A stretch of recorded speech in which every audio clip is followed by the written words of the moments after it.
الحمدللہ وحدہ والصلاة والسلام علی من لا نبی بعدہ اما بعد فاعوذ باللہ من الشیطان الرجیم بسم اللہ الرحمن الرحیم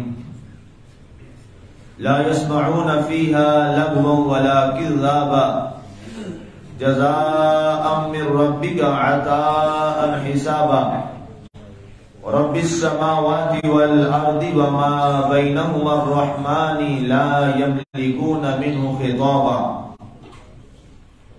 وہ اس میں کوئی فضول بات نہیں سنیں گے اور نہ جھوٹ. عطا آپ کے رب کی طرف سے، جزا حسب حساب. آسمانوں اور زمین کا پالن ہار اور جو ان کے درمیان ہے رحمت والا کوئی تاب نہیں رکھتا کہ اس کے سامنے بولے. سامعین، آج ہماری سورہ النبا کی آیت مبارکہ نمبر 37 تک کی تلاوت و ترجمہ کا شرف نصیب ہوا. کل کے درس مبارک میں ہماری گفتگو چل رہی تھی ان لوگوں کی جو اہل جنت ہیں، اہل تقوی ہیں، اللہ کے پسندیدہ اور چنیدہ لوگ ہیں، جنہوں نے اپنی زندگیوں کو اللہ اور اللہ کے رسول صلی اللہ علیہ وآلہ وسلم کی اتباع میں ڈال دیا. تو ان کی صفات جو ہیں آگے اور ان کے انعامات کا ذکر مزید قرآن بیان فرما رہا ہے. فرمایا لا يسمعون فيها لغوا ولا كذابا. فرمایا جب یہ جنت میں جائیں گے تو جنت میں نہ یہ کوئی فضول بات سنیں گے اور نہ وہاں پر کوئی جھوٹ ہوگا. وہاں جو بات بھی ہوگی وہ یا اللہ کی بات ہوگی یا اللہ کے پیارے محبوب حضرت محمد رسول اللہ صلی اللہ علیہ وآلہ وسلم کی بات. وَلَا كِذَّابًا. اور وہاں جھوٹ نہیں ہے، وہاں سچ ہی سچ ہے. جنت وہ جگہ ہے جہاں پر صرف آپ کو سچ ہی سچ ملے گا، اس لیے کہ جنت میں ظاہر ہے جھوٹا شخص تو ہوتا نہیں ہے. جنت میں تو وہی شخص جائے گا جس کی زبان صادق اور سچی ہو. یاد رکھیے گا، جھوٹ دنیا کے اندر بہت بڑا کبیرہ گناہ ہے اور اللہ کے نبی صلی اللہ علیہ وآلہ وسلم نے اسے تمام برائیوں کی جڑ اور اس کو مرکز قرار دیا. جھوٹ ایک ایسی بری بلا ہے. مسلمان پہ جھوٹ کے حوالے سے بہت سختی آئی ہے. باقاعدہ طور پر قرآن پاک میں یہ آیت مبارکہ ہے فَلَعْنَةُ اللَّهِ عَلَى الْكَاذِبِينَ. جو جھوٹے ہیں ان پر اللہ کی لعنت ہے. یہ اللہ کے پاک کلام میں. اور حدیث رسول امام بخاری اور امام صحیح مسلم میں، یہ امام مسلم بن حجاج قشیری، یہ دونوں بڑے محدثین امام بخاری اور امام مسلم اپنی صحیح بخاری اور صحیح مسلم میں یہ حدیث پاک لائے ہیں کہ جناب سیدنا رسول اللہ صلی اللہ علیہ وآلہ وسلم آپ ٹیک لگا کے ایک محفل میں بیٹھے تھے، جیسے انسان ایسے تکیہ لگا کے ٹیک لگا کے بیٹھتا ہے تھکاوٹ کی وجہ سے. تو لوگ آ کے سوال کر رہے تھے آپ سے. ایک شخص کھڑا ہوا، عرض کی فدا کا بھی ہوں یا رسول اللہ صلی اللہ علیہ وآلہ وسلم، ہمارے ماں باپ آپ پہ قربان ہوئے، اللہ کے رسول صلی اللہ علیہ وسلم فرمائیے کیا مسلمان زانی ہو سکتا ہے؟ فرمایا ہاں، غلطی کر بیٹھتا ہے. اس کے بعد پھر سوال کیا کیا مسلمان مومن شراب نوشی کر سکتا ہے؟ فرمایا ہاں، غلطی کر بیٹھتا ہے، حرام ہے اللہ کے ہاں لیکن غلطی کر جاتا ہے. یا رسول اللہ صلی اللہ علیہ وآلہ وسلم کیا مومن فرائض چھوڑ سکتا ہے؟ فرمایا ہاں، بعض دفعہ سے نماز رہ جاتی ہے، چھوٹ بیٹھتا ہے. پھر سوال کیا گیا یا رسول اللہ صلی اللہ علیہ وآلہ وسلم کیا مومن جھوٹ بول سکتا ہے؟ آپ نے ٹیپ چھوڑ دی اور آگے بڑھے اور فرمایا نہیں نہیں نہیں نہیں، مومن جھوٹا نہیں ہو سکتا، مومن جھوٹا نہیں ہو سکتا، مومن جھوٹا نہیں ہو سکتا. 3 بار آپ نے فرمایا. اور علی کہتا ہے آپ کا چہرہ سرخ ہو گیا. فرمایا یہ باقی برائیاں اس سے ہو جاتی ہیں، کر بیٹھتا ہے کبھی غلطی، لیکن جو مومن ہے وہ کبھی بھی کچھ بھی ہو جائے وہ جھوٹا نہیں ہو سکتا. اب آپ دیکھیے ہمارے ہاں کیا حالات ہیں. سوچنے کی بات ہے. جس برائی پر آپ کے اور میرے نبی جس کا کلمہ پڑھتے ہیں اس نے فرمایا باقی چیزیں ہو جاتی ہیں لیکن مومن کبھی جھوٹ نہیں بول سکتا. آج ہمارے ہاں جھوٹ کو تو برائی سمجھا ہی نہیں جاتی. کسی کو پتا چل جائے نا فلاں نے شراب پی ہے, اوئے ہوئے ہوئے بہت بڑا گناہ ہے, برائی ہے, گناہ کبیرہ ہے, اس کی اگلی پچھلی نسلوں کو کھینچے ہیں. ایسے ہی ہے نا جی, اوئے ہوئے ہوئے شراب. اب میں یہ نہیں ایسے کوئی یہ مطلب نہ نکالے کہ شراب کو میں چھوٹی برائی کہہ رہا ہوں. میں سمجھانا چاہ رہا ہوں اور تقابل کرنا چاہ رہا ہوں جھوٹ کا اور شراب کا, اس میں بڑا گناہ کیا ہے. وہ شراب اس نے پی لی, یہ کہہ دیا, وہ کر دیا. اس کی جو مرے ہوئے ہیں ان کو بھی گالی نکلے گی اور جو آگے ہونے والے ہیں ان کو بھی نکلے گی. اور کوئی جھوٹ بولے تو نہ اسے کچھ کہا جاتا ہے نہ اس کے پچھلوں کو نہ اگلوں کو, بس ٹھیک ہے. حالانکہ جھوٹ شراب سے کہیں بڑا گناہ ہے, زنا سے بڑا گناہ ہے جھوٹ. لیکن آج آپ دیکھیے جھوٹ کے حوالے سے ہماری قوم کے کیا حالات ہیں. اللہ معاف. آپ سارے جانتے ہیں, بہتر جانتے ہیں. یہاں تک ظلم ہے کہ کسی سے کہا جائے یار نہ جھوٹ بولا کرو, نہ ایسا کہا کرو, تو ایسا آگے سے جواب دیتے ہیں کہ دل چھلنی ہو جاتا ہے. کیا کریں جی, جھوٹ نہ بولیں تو کاروبار نہیں چلے. آپ نے بھی یہ جملے سنے ہوں گے, کہتے ہیں کہ نہیں کہتے. میں کہا خدا کے نام, اللہ کا نام لے بھائی, عثمان غنی سے بڑا تاجر مجھے کوئی دکھاؤ تو صحیح دنیا میں. عثمان غنی سے کوئی امیر تاجر میں نے نہ پڑھا ہے نہ سنا ہے. آپ کا بل گیٹس بھی اتنا امیر نہیں ہے, اتنا اس کا بھی کاروبار نہیں ہے جتنا حضرت عثمان غنی رضی اللہ تعالی عنہ کا تھا. اتنا کاروبار تو تھا نا کہ پورے جناب 100 کے 100 اٹھا رہے تھے لدے ہوئے بزنس کے کاروبار کے. فرمایا سارے اللہ کی راہ میں تقسیم کر دو, اس کا کاروبار پھر بھی کم نہیں ہو. اتنا بڑا تو تاجر تھا.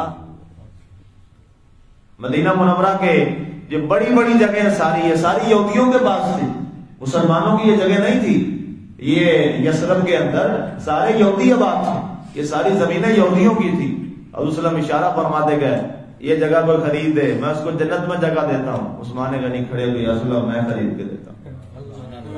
مسجد نبی بننے لگی, جگہ تھوڑی ہے. فرمایا کون ہے جو جگہ یہ خرید کے دے گا, یہ والے گھر حجرے بنانے ہیں, مسجد کا حصہ بڑھانا ہے, اس کو میں جنت میں گھر کی ضمانت دیتا ہوں. عثمان غنی پھر کھڑے ہوئے, یا رسول اللہ میں خرید کے دیتا ہوں. کنویں کی باری آئی, کون ہے جو مسلمانوں کو میٹھے پانی کا کنواں خرید دے, میں اس کو آب کوثر کی ضمانت دیتا ہوں. کہا حضور میں خرید کے دیتا ہوں. اتنا بڑا امیر ہے, لیکن اس نے اپنی ساری عمارت کاروبار کبھی جھوٹ سے نہیں کمایا. جو بھی کمایا سچ سے کمایا.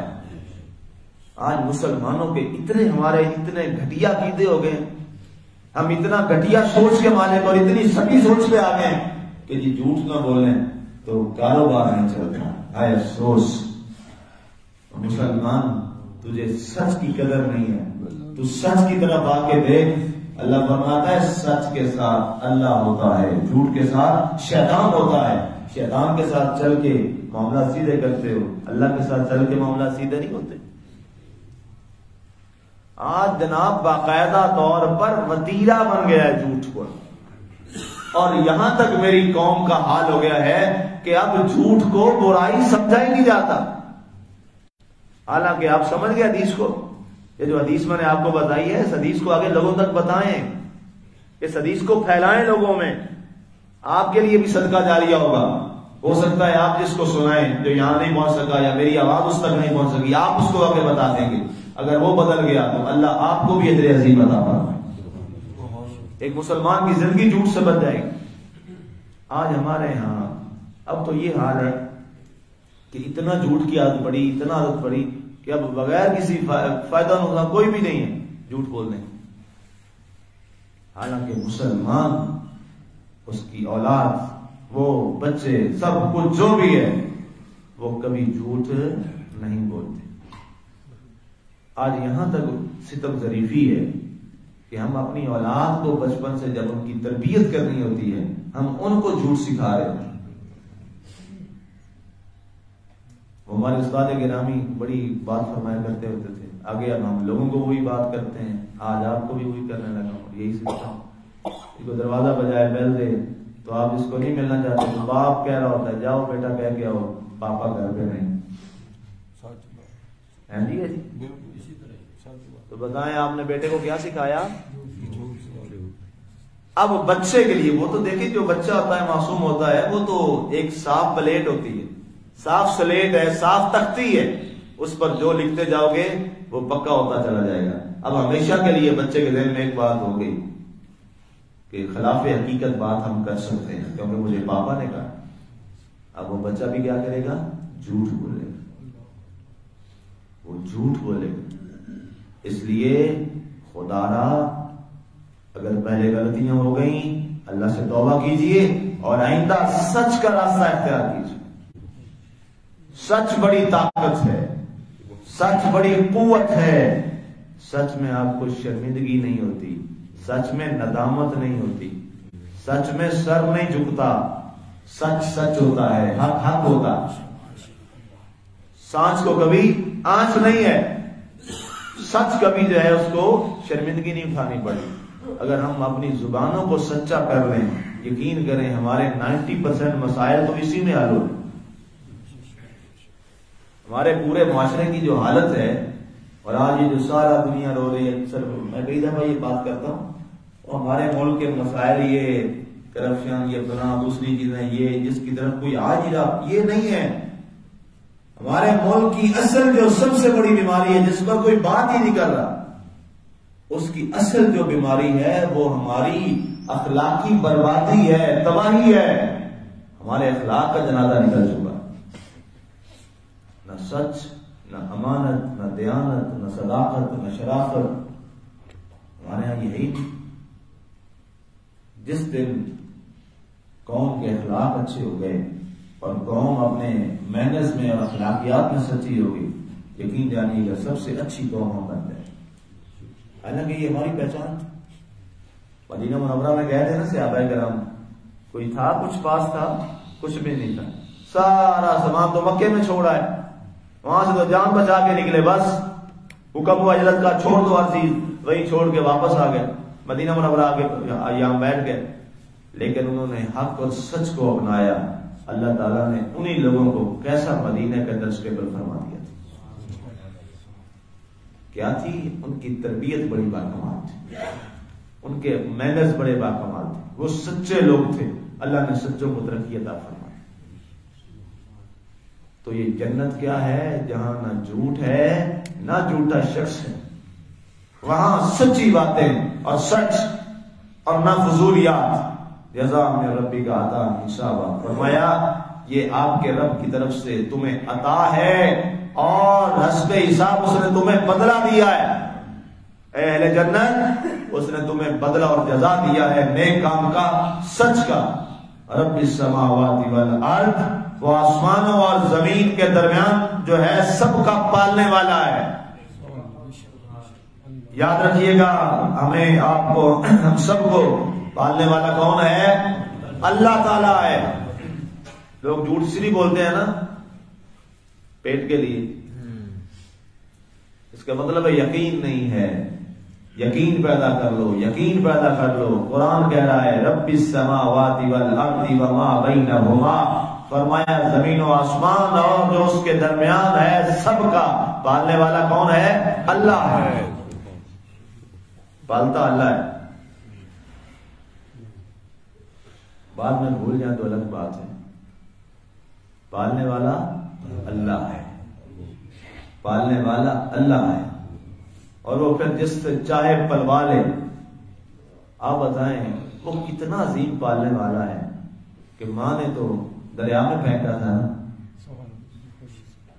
آگا ذہن میں نام جناب موسیٰ علیہ السلام, ماں نے تو بے رحم موجوں کے حوالے کر دیا تھا اور بہن رو رہی تھی دریا کے کنارے چلتی چلتی. اللہ تیرے حوالے، ہم تو اپنے سامنے تو قتل ہوتا نہیں دیکھتے نا. فرعون نے کہا جو بچہ پیدا ہو قتل کر دو. ماں نے دریا میں پھینک دیا کہ چلے سامنے تو نہیں دیکھوں گی نا قتل ہو رہا ہے. دریا میں پھینک دیا، بچہ ہے معصوم ہے ابھی پیدا ہوا. بتاؤ کس نے اس کو بچایا، کس نے اس کو پلوایا اور کس کے گھر میں پلوایا؟ اللہ اکبر. اور جس نے کہا تھا جو بچہ پیدا ہو اس کو قتل کر دو، رب نے کہا دیکھ طاقت کس کی ہے، تجھ سے ہی پلواؤں گا اسی کو جو تیرے مقابلے میں اٹھے. فرعون کے گھر میں پلوایا کہ نہیں پلوایا؟ اور مزے کی بات دودھ بھی اسی ماں سے پلوایا جس کا بیٹا تھا. بچہ ہے کسی کا، ظاہر معصوم ہے، نبی ہے، ظاہر بلال سے نبی ہے، نہیں دودھ پیا. اور جب کیا کریں، نے بتایا وہ ماں پہنچ دی، یعنی میں پلا دیا کروں گی. ہاں جی آپ کو اتنے پیسے بھی دیں گے، یہ آپ ہمارے اس بچے کو نا جو ہی پیش کیا تو ظاہر ماں تھی بھی. سبحان اللہ. واہ میرے مالک، یہ پالنے والا ہے، پالنے والا آپ کو مجھے سب کو دینے والا پالنے والا اللہ، اللہ اور صرف اللہ. اور جو کچھ میں ہے وہ رحمان ہے. اور لا یملکون منہ خطابا، اور کوئی داب نہیں رکھتا کہ اس کے سامنے کوئی بات کر سکے. اللہ کے سامنے کسی کو کوئی جرأت طاقت نہیں ہے. وہ مالک ہے. اگر اپنے جلال پہ آ جائے تو انبیاء اور رسول بھی ایسے. وہ مالک ہے، یہی تو اس کا فیصلہ ہے، اس کی مرضی ہے. ایک نبی کو بھی ڈلوا دیا تھا نا جی دریا میں، اور پھر آگے مچھلی کے پیٹ میں ڈلوایا کہ نہیں ڈلوایا؟ لا یملکون منہ خطابا، کسی کو طاقت نہیں ہے اس کے سامنے. ایک کو بیماری میں مبتلا کیا تھا نا جی زکریا علیہ السلام والے معاملات. یہ مالک کا ہے. لا یملکون منہ خطابا، وہ مالک ہے. جب انبیاء کے ساتھ یہ معاملات ہو گئے تو ہم کیا چیز ہیں؟ اس لیے ہر لمحہ اس مالک کے آگے سر جھکا اور ان کے ساتھ اللہ ہمیں ہر لمحہ اپنی بارگاہ میں جھکائے رکھے. ہر لمحہ ہمیں اس کی بارگاہ میں عزت و انکسار نصیب فرمائے اور اسی کو اپنا مالک اور خالق اور سب کچھ ماننے کی توفیق عطا فرمائے. آمین. وما علینا الا البلاغ.